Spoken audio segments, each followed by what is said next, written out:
Hey everybody, this is Deb with Truthification Chronicles, and today we're going to talk about Chuck Grassley and some of his letters. He's a very tenacious man, and it's a good thing for us and our country that he is, because he's been doing a lot of work for quite a while, and I'm sure, I know all of us are a little frustrated that things aren't going as fast as they should, but if you want to know frustration, this guy's got to be feeling it, because he's been working since Trump was elected to try to get to the bottom of things. And, he's been stopped a lot and it's just been dragging on. So let's see what he's got to say. Well, first of all, you probably already heard this, that the State Department issued a report and they found that there were 38 individuals culpable for 91 security violations, and that protocols to safeguard classified material were violated an additional 497 times. Chuck Grassley has been behind this. The whole reason that this investigation was done in the State House was because of him. And so that's why they informed him, because he was the one that started it in the Judiciary Committee before, the election. So let's look at some of the stuff. Now, it really is very interesting that this has all been coming out. It's going to come out even more. And there have been some copies of things that he has sent to Horowitz. So I'm sure Horowitz has had this information as well. And it could play a role with what we're going to see, but I really think that this is just kind of setting the stage. So let me show you where it started. Back here on March 30th of 2017 is when Grassley really started, getting into things and asking for some information. And so he asked for an update on a clearance review in the Clinton email case, because he knew that there was a State Department review of the security clearances and all of that. So he asked for that particular update. And that was when Rex Tillerson was still the Secretary of State. So he sent this letter to him. Now, I'm not going to read all of these letters because there's several of them, but I will put the links down below and you can read through them if you want to, but I'll just kind of give you an overview of what most of them say. Anyway, he was asking, he said, that during the course of the committee's investigation into, at the time, this was the Committee on the Judiciary, because he was the chairman of that until the 2018 election. So he says, during the course of the committee's investigation into Secretary Clinton's mishandling of classified information and the impact of her private server on the Freedom of Information Act, on February 16, 2016, then Assistant Secretary of State for Diplomatic Security, Greg Starr, met with committee staff. Assistant Director Starr informed my staff that Secretary Clinton's security clearance and those of her staff had not been suspended or revoked because diplomatic security was waiting until the FBI concluded its criminal investigation before beginning an administrative review. Now, this organization within the State Department, Diplomatic Security, that is the organization that was responsible for doing the review. Okay? And so he really has been pushing for this. I mean, look at this. Back in February of 2016, he has been trying to get to the bottom of all of this. And you got to feel for the guy because, it's been frustrating for him. So again, as frustrated as we feel, imagine these men in Congress who know for sure what's been going on because they've been trying to get to the bottom of it. Imagine how frustrated they are at being stonewalled like this. This is a long time. And so this was when, Comey came out and told all the reasons Hillary Clinton should be convicted. And then he said, but nobody's going to prosecute her because everybody was worried about being Arkansided. So he was relying heavily on the quotes that Comey said, and he pointed those out in this letter. Now, most of these letters are not real long. They're only about 3 pages long. And he asked some very important questions because that's what Chuck Grassley does. He writes letters and they have really good questions in them that he wants answered. So these were some of the questions that he was asking, does the State Department agree with? And then he considered it the FBI findings because this is what Comey had said. Okay, this is what Comey came out and he did that press conference and he said all these things. And so Chuck Grassley's saying, well, do you agree with the FBI's findings? All right. So all of his questions were pretty much going along those lines. And he asked for a response by April 13th. Well, you know how things work in Washington. Yeah, the response came on May 23rd. So definitely not in the timetable that he gave them. But this is from the Department of State. And this is, thanking him for the letter and please find background information and responses to your questions. So he actually did get responses to his question from the Bureau of Legislative Affairs within the Department of State. I'm telling you that, talk about a bureaucracy. We've got all these departments within departments and, it's just so confusing if you're not used to all of it. I don't know how anybody keeps track of it, even those that are working in it. So anyway, they did actually respond and answer the questions, kind of, because most of the questions, he said, well, the problem is what James Comey said in that press conference is not necessarily the FBI's findings. So that's basically the answers to most of those questions. But he did outline these things that is supposedly the procedures that are supposed to be followed. Now, here's the thing. If you read through all these procedures right here, you would learn that there actually are procedures in place that should have caught everything that was being put out there on an unclassified server. It should have been exposed. Okay, but we all know the deep state was keeping it from being exposed. And so remember that, because that was part of what was still going on at this point. And this was from, early in 2017 that this came out. I understand that people are frustrated because they haven't had anybody go to jail yet, but you also have to remember just how deep the deep state was. Okay, there were a lot of operatives in there, and there still are, who are trying to go against everything Trump is trying to do because they desperately don't want to see the swamp drained.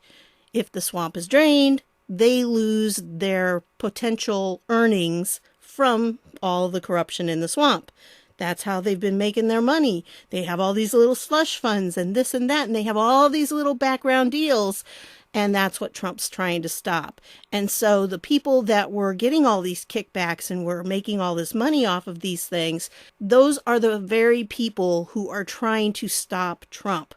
They're desperate to stop him because they know that he's going to take out that goose that's laying the golden egg for them, and they don't want that.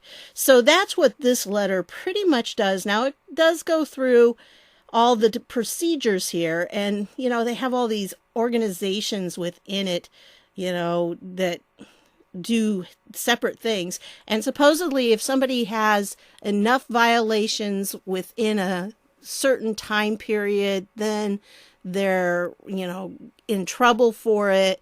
And it has to go for a while before they can do that. But with Hillary Clinton, there should have been like some red flags early on, if you wouldn't have had the deep state workers in there who were trying desperately to keep things from coming out.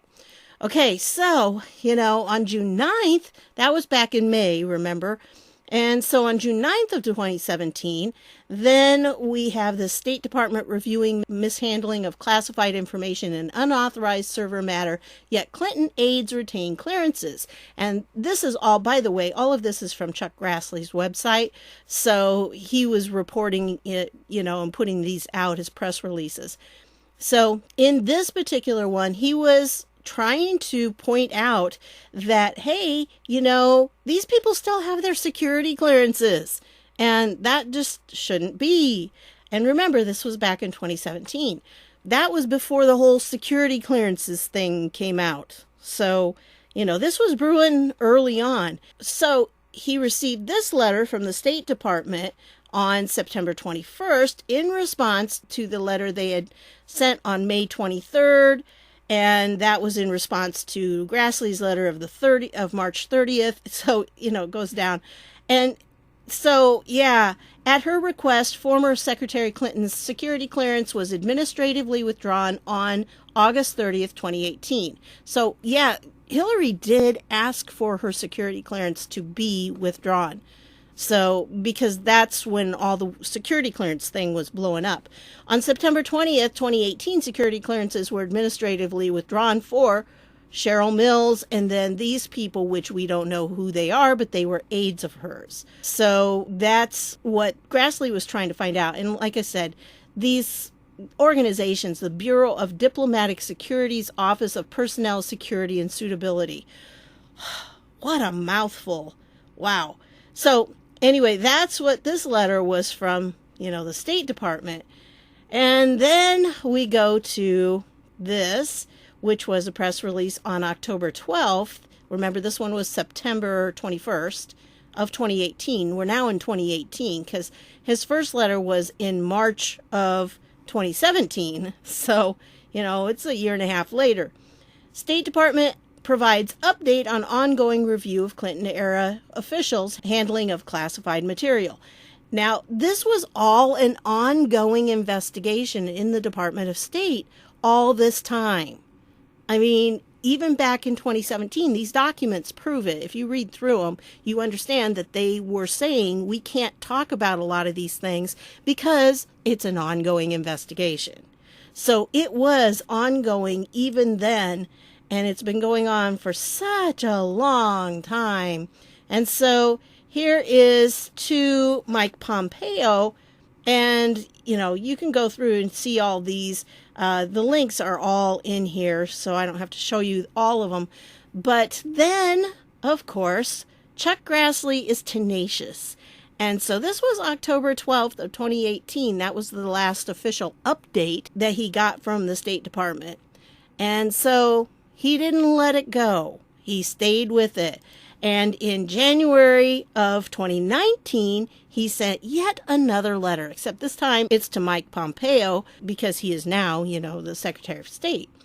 So look at all this stuff. I mean, he's like, oh, come on. September 21st, 2018, they replied to my March 30th, 2017 letter, which requested the status of Secretary Clinton's security clearance and that of her associates in light of the fact that the FBI determined that they mishandled highly classified material. In State's response letter, it noted that from the review of classified emails that transited Secretary Clinton's non-government server, the following administrative steps took place. All identified and valid security incidents contained in those documents have been forwarded to the Bureau of Diplomatic Security's Office of Personnel Security and Suitability. Ugh. Again, that big mouthful. To be placed in the official security file of individuals identified in that review as having valid security incidents. So in other words, they got a little note in their file saying they did something bad. Aw. I really think the State Department needs to reevaluate their procedures because I just don't see how, putting little notes in their file is going to make too much of a difference. I mean, obviously it would if it was something major, I don't know, getting security clearance, but it just seems kind of like a weak step to make. But, sometimes people mishandle things out of ignorance or they just didn't, they made a mistake. Okay, that happens. But we know that with Hillary Clinton, that was not what was happening. So he goes on and he says, however, the State Department neither identified which personnel were found to have violated State Department security protocol, nor described whether the security incidents were security infractions or security violations. The infractions are like lesser than the violations. So he wants to know exactly who has been found guilty of doing these things, who violated these protocols. And the State Department responded and said they're not going to say who did it. But again, he's got more questions here. He wants the names of the individuals. He wants to know what the security incidents were and all of this kind of stuff. All right. So they respond back, and it's not from Pompeo himself. It's from Mary Elizabeth Taylor, who is the Assistant Secretary of the Bureau of Legislative Affairs in the Department of State. Oh, I think they all just like titles or something.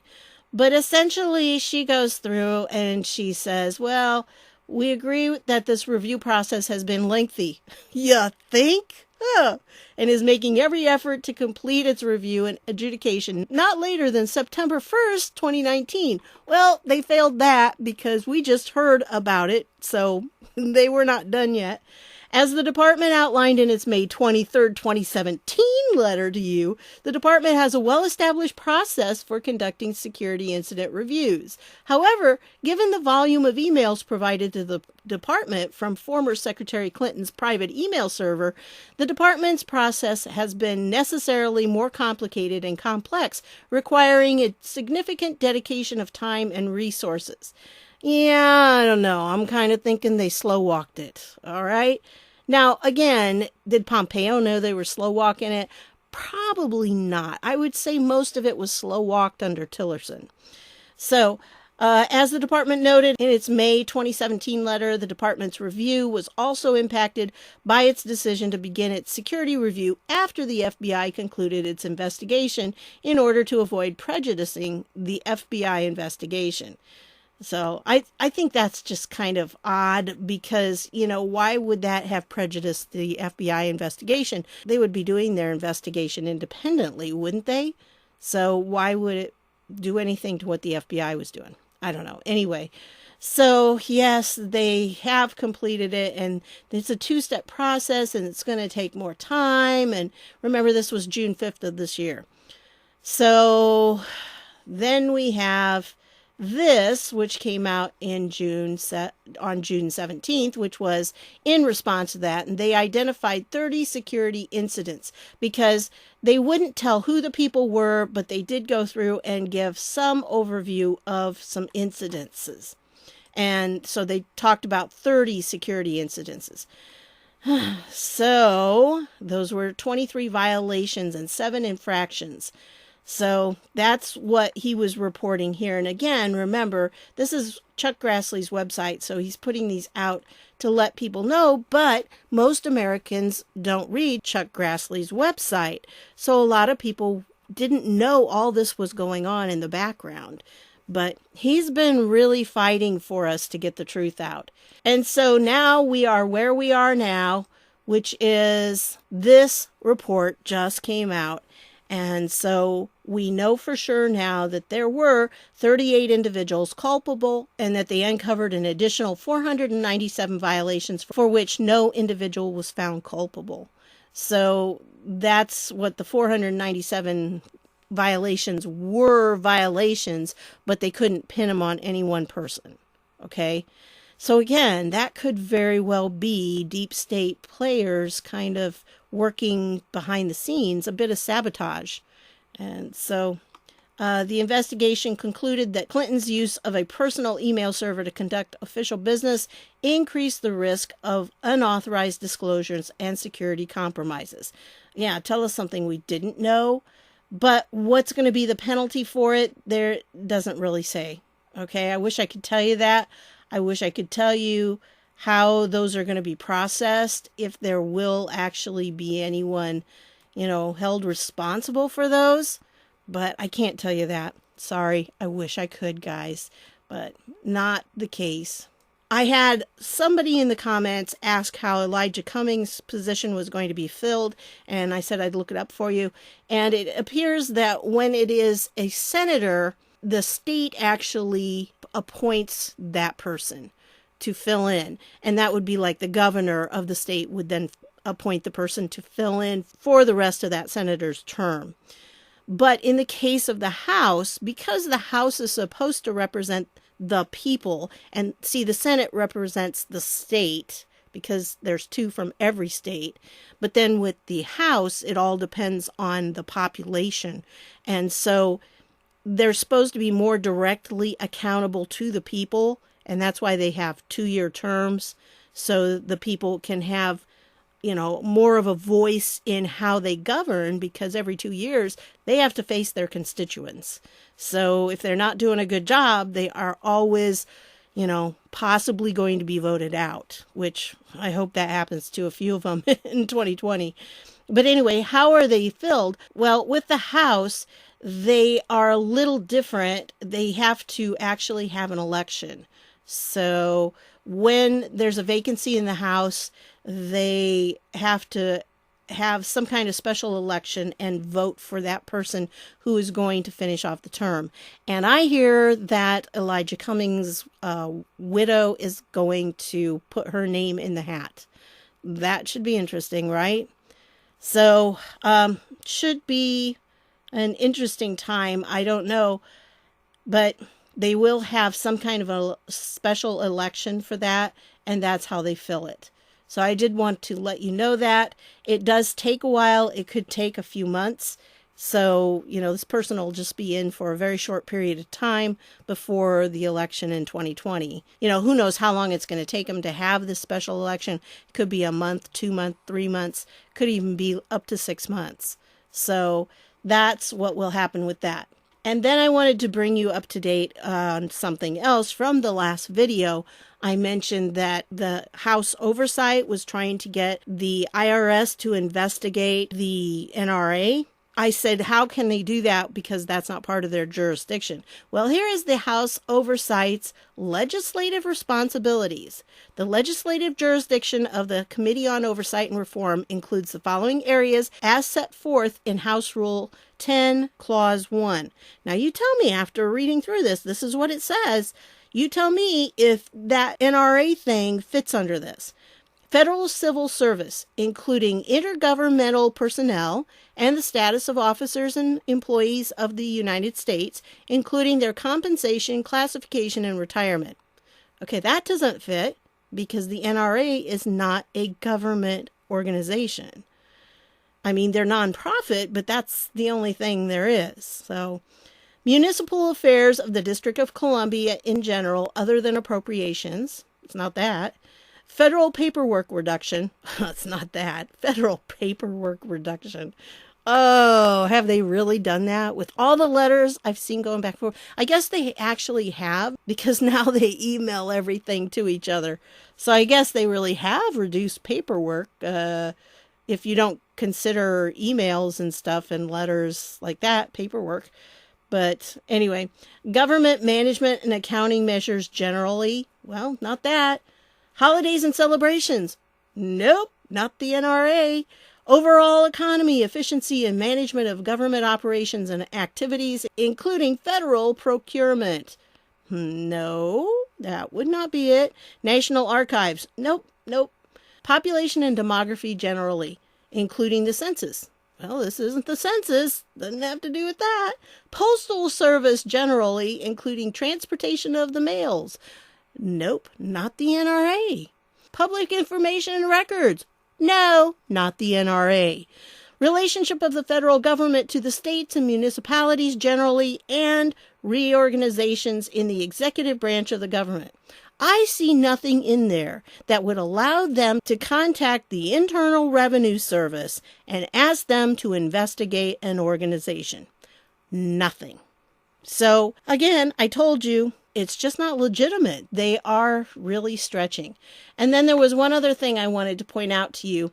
I also mentioned this in the last video because this was one of the sources they were talking about. It's called the Trace. Okay, well, this is the Trace, and it pretty much is anti-gun. So that's, their sole purpose. That is the purpose of their website. Look, why we started the site. And then they go right into a firearm is used in nearly 500,000 crimes. Yeah, so they go through and do this and try to put out a bunch of stuff and say they're anti-NRA. And they were using this anti-NRA group as the source to try to show why the IRS needs to investigate the NRA. That sounds fair, doesn't it?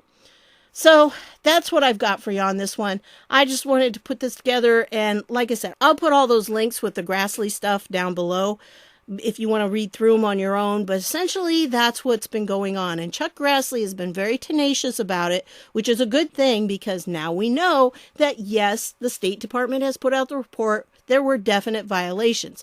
Now, as to where it goes from there, that will likely be in the hands of whoever the State Department Inspector General is.